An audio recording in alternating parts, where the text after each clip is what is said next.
164 ਅੰਗ ਤੋਂ ਸਤਿਗੁਰੂ ਮਹਾਰਾਜ ਸੱਚੇ ਪਾਤਸ਼ਾਹ ਜੀ ਬਖਸ਼ਿਸ਼ ਕਰਦੇ ਹਨ। ਗਾਉੜੀ ਗੁਬਾਰੇ ਦੀ ਮਹੱਲਾ ਚੌਥਾ। ਨਿਰਗੁਣ ਕਥਾ। ਕਥਾ ਹੈ ਹਰ ਕੀ। ਪਾਤਸ਼ਾਹ ਜੀ ਕਹਿੰਦੇ ਹਨ, ਵੇਦਾਂ, ਸ਼ਾਸਤਰਾਂ, ਪੁਰਾਣਾਂ ਆਦਿਕ ਦੀਆਂ ਕਥਾਵਾਂ ਨਾਲੋਂ ਤਿੰਨਾਂ ਗੁਣਾਂ ਤੋਂ ਰਹਿਤ ਬ੍ਰਹਮ ਦੀ ਕਥਾ ਹੈ ਜਿਹੜੀ, ਔਰ ਇਹ ਪਰਮੇਸ਼ਰ ਦੀ ਪ੍ਰਾਪਤੀ ਕਰਾਉਣ ਵਾਲੀ ਕਥਾ ਹੈ। ਭਾਜ ਮਿਲ ਸਾਧੂ। ਭਜ ਤੇ ਜਮ ਕੀ ਹੈ, ਸਾਧੂ ਤੇ ਵਿਸਰਾਮ ਹੈ। ਸੰਗਤ ਜਨ ਕੀ।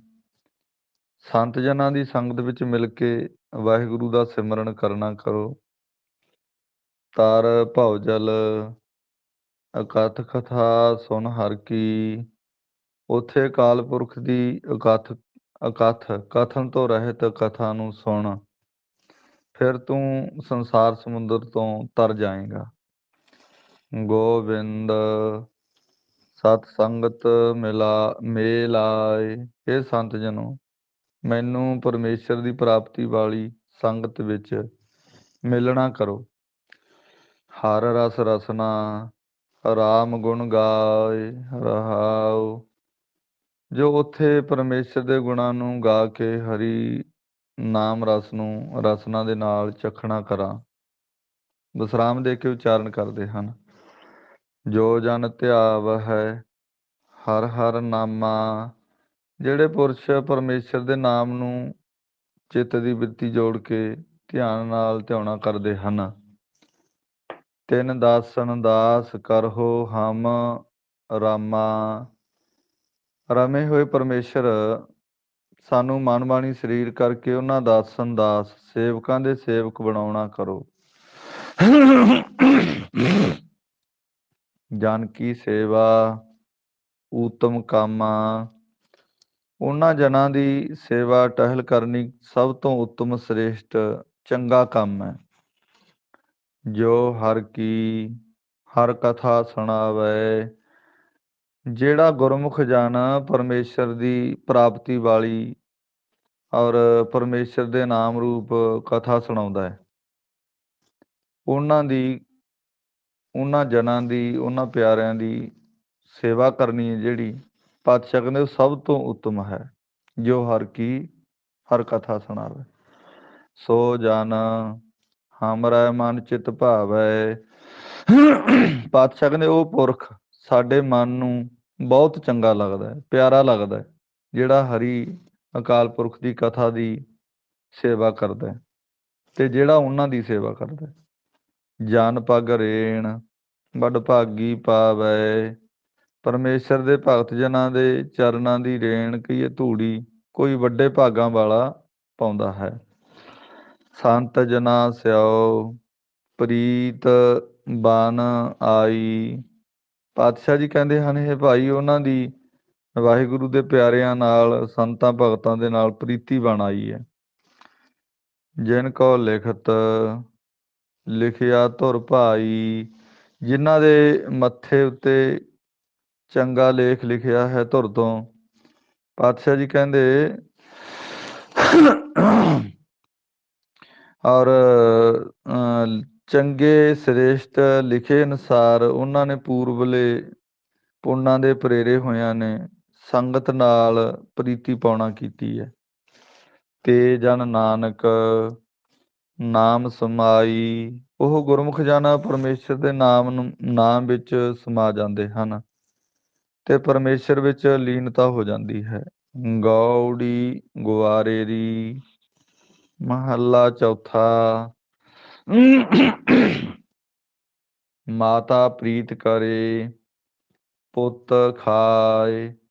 ਜਿਸ ਪ੍ਰਕਾਰ ਮਾਂ ਆਪਣੇ ਪੁੱਤਰ ਨਾਲ ਪ੍ਰੀਤੀ ਕਰਦੀ ਹੈ ਕਿ ਮੇਰਾ ਪੁੱਤਰ ਚੰਗਾ ਹੈ, ਮੇਰਾ ਪੁੱਤਰ ਵਧੀਆ ਹੈ, ਲਾਲ ਹੈ, ਹੀਰਾ ਹੈ, ਮੋਤੀ ਹੈ, ਕਈ ਤਰ੍ਹਾਂ ਦੇ ਨਾਂ ਲੈਂਦੀ ਹੈ, ਸੋਹਣੇ ਸੋਹਣੇ, ਮੇਰਾ ਪੁੱਤਰ ਸ਼ੇਰ ਹੈ। ਔਰ ਸਤਿਗੁਰੂ ਮਹਾਰਾਜ ਚ ਪਾਤਸ਼ਾਹ ਜੀ ਕਹਿੰਦੇ ਮਾਤਾ ਪ੍ਰੀਤ ਕਰੇ ਪੁੱਤ ਖਾਏ।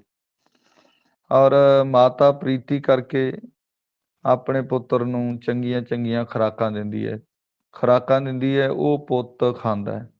ਇਸੇ ਤਰ੍ਹਾਂ ਗੁਰੂ ਸਾਹਿਬ ਮਾਤਾ ਰੂਪ ਹੋ ਕੇ ਆਪਣੇ ਗੁਰਸਿੱਖਾਂ ਭਗਤਾਂ ਦੇ ਨਾਲ ਪ੍ਰੀਤੀ ਕਰਦੇ ਹਨ ਤੇ ਕਹਿੰਦੇ ਹਨ ਕਿ ਸਾਡੇ ਸਿੱਖ ਰੂਪ ਪੁੱਤਰ ਹਨ ਤੇ ਬ੍ਰਹਮ ਗਿਆਨ ਰੂਪ ਭੋਜਨ ਖਵਾ ਕੇ ਆਤਮਿਕ ਬਲ ਵਾਲਾ ਕਰ ਦਿੰਦੇ ਹਨ।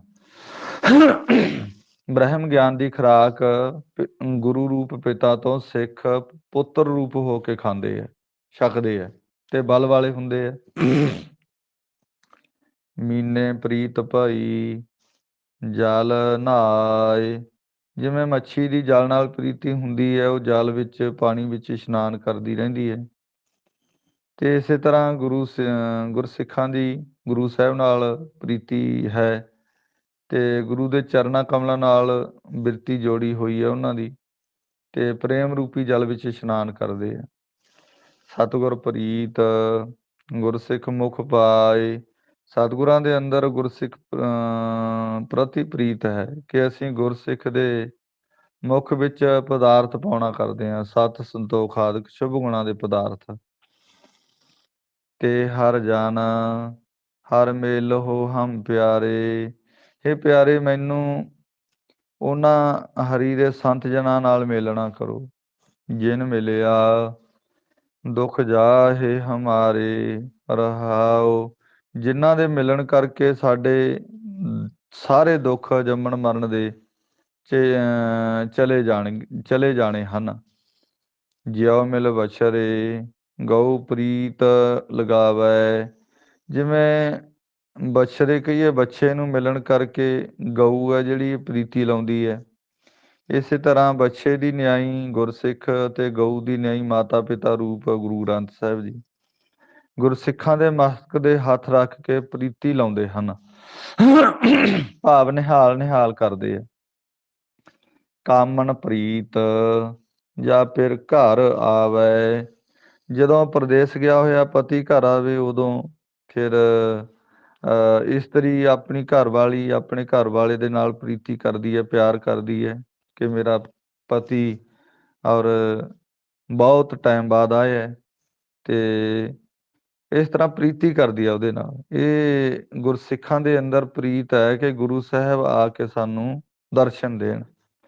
ਹਰ ਜਨ ਪ੍ਰੀਤ ਜਾਂ ਹਰ ਜਸ ਗਾਵੈ, ਇਸੇ ਤਰ੍ਹਾਂ ਜਦੋਂ ਹਰੀ ਦੇ ਸੰਤ ਜਨ ਪਰਮੇਸ਼ਰ ਦਾ ਕੀਰਤ ਗਾਉਂਦੇ ਹਨ ਤਾਂ ਉਹਨਾਂ ਦੇ ਤਾਈਂ ਹਰੀ ਦੇ ਜਨਾਂ ਦੀ ਪ੍ਰੀਤੀ ਲੱਗ ਜਾਂਦੀ ਹੈ, ਪ੍ਰੀਤੀ ਵੱਧਦੀ ਹੈ, ਪ੍ਰਸੰਨਤਾ ਹੁੰਦੀ ਹੈ। ਫਿਰ ਪਾਤਸ਼ਾਹ ਜੀ ਕਹਿੰਦੇ ਹਰੀ ਪਰਮੇਸ਼ਰ ਦੇ ਤਾਈਂ ਸਾਰਿੰਗ ਪ੍ਰੀਤ ਬਸੈ ਜਲ ਧਾਰਾ, ਜਿਸ ਪ੍ਰਕਾਰ ਸਾਰੰਗ ਕਹੀਏ ਬਬੀਹਾ ਔਰ ਪਾਣੀ ਦੀ ਧਾਰ ਭਾਵ ਸਵਾਂਤੀ ਬੂੰਦ ਦੇ ਬਸਾ ਕਹੀਏ ਵਰਸਣ ਨਾਲ, ਤੇ ਉਹ ਪ੍ਰੀਤੀ ਹੁੰਦੀ ਆ ਉਹਦੀ ਵੀ ਕੋਈ ਸਵਾਂਤੀ ਬੂੰਦ ਮੇਰੇ ਮੁਖ ਵਿੱਚ ਆ ਕੇ ਔਰ ਪੈ ਜਾਵੇ ਤੇ ਮੇਰੀ ਤ੍ਰੇਹ ਹੈ ਜਿਹੜੀ ਉਹ ਮਿਟ ਜਾਵੇ।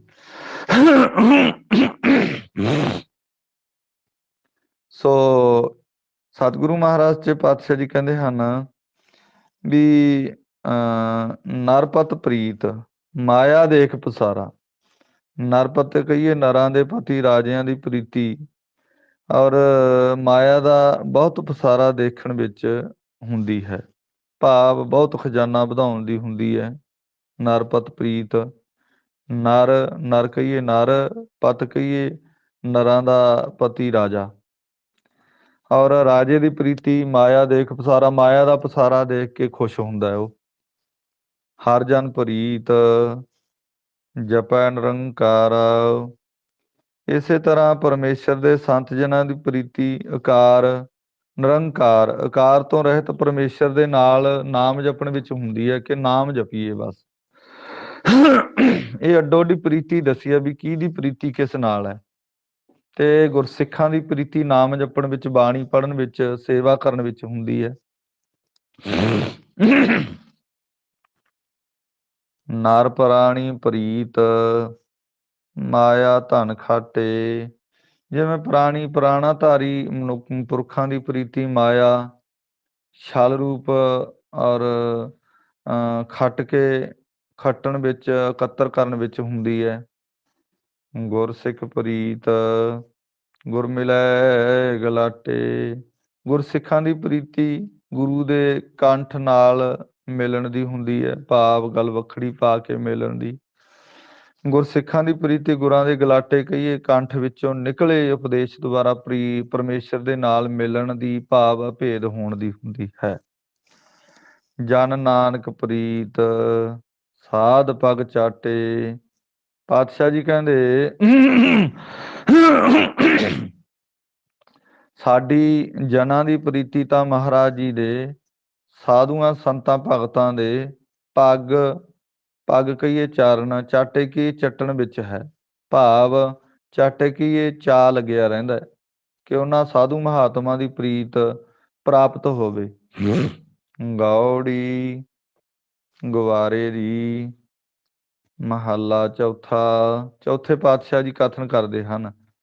ਭੀਖਕ ਪ੍ਰੀਤ ਭੀਖ ਪ੍ਰਭ ਪਾਏ। ਜਿਵੇਂ ਭੀਖਕ ਕਹੀਏ ਭਿਖਾਰੀ ਦੀ ਪ੍ਰੀਤੀ ਹੁੰਦੀ ਹੈ ਕਿ ਮੇਰਾ ਮਾਲਕ ਮੈਨੂੰ ਭਿਖਿਆ ਪਾ ਦੇਵੇ। ਇਸੇ ਤਰ੍ਹਾਂ ਜਗਿਆਸੂ ਰੂਪ ਭਿਖਾਰੀ ਦੀ ਪ੍ਰੀਤੀ ਹੁੰਦੀ ਹੈ ਕਿ ਮੇਰਾ ਮਾਲਕ ਪਰਮੇਸ਼ਰ ਮੈਨੂੰ ਨਾਮ ਦੀ ਭਿਖਿਆ ਦੇਵੇ। ਭੁੱਖੇ ਪ੍ਰੀਤ ਹੋਵੈ ਅੰਨ ਖਾਏ।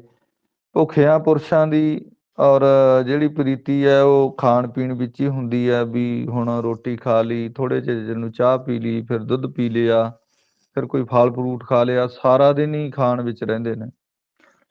ਗੁਰ ਸਿੱਖ ਪ੍ਰੀਤ ਗੁਰ ਮਿਲ ਆਗਾਏ। ਗੁਰਸਿੱਖਾਂ ਦੀ ਪ੍ਰੀਤੀ ਗੁਰੂ ਸਾਹਿਬ ਦੇ ਨਾਲ ਮਿਲਣ ਦੀ ਹੁੰਦੀ ਹੈ। ਵਾਰੀ ਵਾਰੀ ਬਾਣੀ ਪੜ੍ਹਨੀ, ਵਾਰੀ ਵਾਰੀ ਵਾਹਿਗੁਰੂ ਵਾਹਿਗੁਰੂ ਕਰਨਾ, ਔਰ ਨਾਮ ਜਪਣਾ, ਸੇਵਾ ਕਰਨੀ, ਤੇ ਉਹਦੀ ਕਥਾ ਕਰਨੀ, ਉਹਦਾ ਕੀਰਤਨ ਕਰਨਾ, ਉਹਦੀ ਵਡਿਆਈ ਕਰਨੀ, ਕਿਸੇ ਵੀ ਰੂਪ ਵਿੱਚ ਲਾ ਲਓ, ਤੇ ਉਹ ਤ੍ਰਿਪਤ ਹੁੰਦੇ ਨੇ। ਏਦਾਂ ਹਰ ਦਰਸ਼ਨ ਦੇਹੋ ਹਰਿ ਆਸ ਤੁਮਾਰੀ। ਮੈਨੂੰ ਆਪਣਾ ਦਰਸ਼ਨ ਬਖਸ਼ੋ ਜੀ। ਇਹ ਮੇਰੇ ਮਾਲਕ, ਮੈਨੂੰ ਤੁਹਾਡੀ ਪ੍ਰਾਪਤੀ ਦੀ ਚਾਹਤ ਹੈ, ਇੱਛਾ ਲੱਗੀ ਹੋਈ ਹੈ। ਕਰ ਕਿਰਪਾ ਲੋਚ ਪੂਰ ਹਮਾਰੀ ਰਹਾਓ। ਇਹ ਮੇਰੇ ਮਾਲਕ, ਕਿਰਪਾ ਕਰਕੇ ਮੇਰੀ ਇਹ ਇੱਛਾ ਪੂਰੀ ਕਰੋ ਜੀ। ਚੱਕ ਵੀ ਪ੍ਰੀਤ ਸੂਰਜ ਮੁਖ ਲਾਗੈ ਮਿਲੈ ਪਿਆਰੇ ਸਭ ਦੁੱਖ ਤਿਆਗੈ। ਜਿਵੇਂ ਸੂਰਜ ਦੀ ਔਰ ਸੂਰਜ ਦੇ ਮੁਖ ਲਾਗੈ ਲੱਗਣ ਨਾਲ ਚੱਕਵੀ ਦੀ ਪ੍ਰੀਤੀ ਹੁੰਦੀ ਹੈ, ਤੇ ਆਪਣੇ ਪਿਆਰੇ ਚੱਕਵੇ ਨਾਲ ਮਿਲਣ ਕਰਕੇ ਰਾਤੀ ਦੇ ਵਿਛੋੜੇ ਦਾ ਸਾਰਾ ਦੁੱਖ ਤਿਆਗ ਕੇ ਭੁੱਲ ਜਾਂਦੀ ਹੈ। ਇਸੇ ਤਰ੍ਹਾਂ ਗੁਰੂ ਰੂਪ ਸੂਰਜ ਦੇ ਮੁਖ ਲੱਗਣ ਨਾਲ ਦਰਸ਼ਨ ਕਰਨ ਵਿੱਚ ਚੱਕਵੀ ਦੀ ਨਿਆਈ ਗੁਰਸਿੱਖਾਂ ਦੀ ਪ੍ਰੀਤੀ ਹੁੰਦੀ ਹੈ। ਆਪਣੇ ਪਿਆਰੇ ਬ੍ਰਹਮ ਰੂਪ ਚੱਕਵੇ ਨਾਲ ਮਿਲ ਕੇ ਵਿਦਿਆ ਰੂਪ ਰਾਤ ਦੇ ਔਰ ਪਏ ਹੋਏ ਵਿਛੋੜੇ ਜੰਮਣ ਮਰਨ ਦੇ ਸਾਰੇ ਦੁੱਖ ਤਿਆਗ ਕੇ ਭੁੱਲ ਜਾਂਦੇ ਹਨ। ਗੁਰਸਿੱਖ ਪ੍ਰੀਤ ਗੁਰੂ ਮੁਖ ਲਾਗੈ। ਗੁਰਸਿੱਖਾਂ ਦੀ ਪ੍ਰੀਤੀ ਗੁਰੂ ਸਾਹਿਬ ਜੀ ਦੇ ਸਨਮੁਖ ਲੱਗੀ ਰਹਿੰਦੀ ਹੈ, ਹਰ ਵਕਤ ਸਤਿਗੁਰਾਂ ਦੇ ਸਨਮੁਖ ਰਹਿਣਾ ਬਸ। ਬਛਰੇ ਪ੍ਰੀਤ ਖੀਰ ਮੁਖ ਖਾਏ। ਬੱਚੇ ਦੀ ਪ੍ਰੀਤੀ ਆਪਣੀ ਔਰ ਮਾਂ ਦੇ ਦੁੱਧ ਨਾਲ ਲੱਗੀ ਹੁੰਦੀ ਹੈ ਕਿ ਕਦੋਂ ਦੁੱਧ ਪੀਵਾਂ, ਕਦੋਂ ਮੈਂ ਜਾ ਕੇ ਆਪਣੀ ਮਾਂ ਦਾ ਦੁੱਧ ਛਕਾਂ। ਹਿਰਦੈ ਵਿਗਸੈ ਦੇਖੈ ਮਾਏ। ਜਿਸ ਪ੍ਰਕਾਰ ਜਦੋਂ ਬੱਚਾ ਆਪਣੀ ਮਾਂ ਨੂੰ ਦੇਖਦਾ ਤਾਂ ਹਿਰਦੇ ਵਿੱਚ, ਦਿਲ ਵਿੱਚ ਪ੍ਰਸੰਨ ਹੁੰਦਾ ਕਿ ਹੁਣ ਮੈਨੂੰ ਦੁੱਧ ਮਿਲੂਗਾ। ਗੁਰਸਿੱਖ ਪ੍ਰੀਤ ਗੁਰੂ ਮੁਖ ਲਾਏ। ਇਸੇ ਤਰ੍ਹਾਂ ਗੁਰਸਿੱਖਾਂ ਦੀ ਪ੍ਰੀਤੀ ਗੁਰੂ ਸਾਹਿਬ ਜੀ ਨਾਲ ਹੈ ਕਿ ਸਾਨੂੰ ਸਤਿਗੁਰੂ ਮਹਾਰਾਜ ਸੱਚੇ ਪਾਤਸ਼ਾਹ ਸਨਮੁਖ ਲਾਉਣਾ ਕਰਨਗੇ। ਹੋਰ ਸਭ ਪ੍ਰੀਤ ਮਾਇਆ ਮੋਹ ਕਾਚਾ। ਸਾਰੀਆਂ ਪ੍ਰੀਤਾਂ ਔਰ ਮਾਇਆ ਦਾ ਮੋਹ ਆਦਿਕ ਕੱਚੀਆਂ ਪ੍ਰੀਤਾਂ ਹਨ, ਨਾਸਵੰਤ ਹਨ। ਇੱਕੋ ਇੱਕ ਸੱਚੀ ਪ੍ਰੀਤ ਹੈ ਜਿਹੜੀ ਉਹ ਵਾਹਿਗੁਰੂ ਪਰਮੇਸ਼ਰ ਦੀ ਹੈ ਬਸ। ਬਿਨ ਸਜਾਏ ਕੂਰਾ ਕੱਚ ਪਾਚਾ। ਪਾਤਸ਼ਾਹ ਨੇ ਜਗਤ ਦੇ ਝੂਠੇ ਪਦਾਰਥਾਂ ਦਾ ਕੱਚਾ ਪਾਜ ਨਾਸ ਹੋ ਜਾਣ ਵਾਲਾ ਹੈ। ਜਨ ਨਾਨਕ ਪ੍ਰੀਤ ਤ੍ਰਿਪਤ ਗੁਰ ਸਾਚਾ। ਗੁਰਾਂ ਨਾਲ ਪ੍ਰੀਤੀ ਔਰ ਗੁਰਮੁਖ ਜਨਾਂ ਦੀ ਹੈ, ਉਹ ਸੱਚੀ ਹੈ। ਸੱਚੇ ਗੁਰਾਂ ਦੇ ਉਪਦੇਸ਼ ਦੁਆਰਾ ਆਤਮਿਕ ਆਨੰਦ ਨੂੰ ਔਰ ਪਾ ਕਰਕੇ ਸੰਤੁਸ਼ਟ ਹੁੰਦੇ ਹਨ।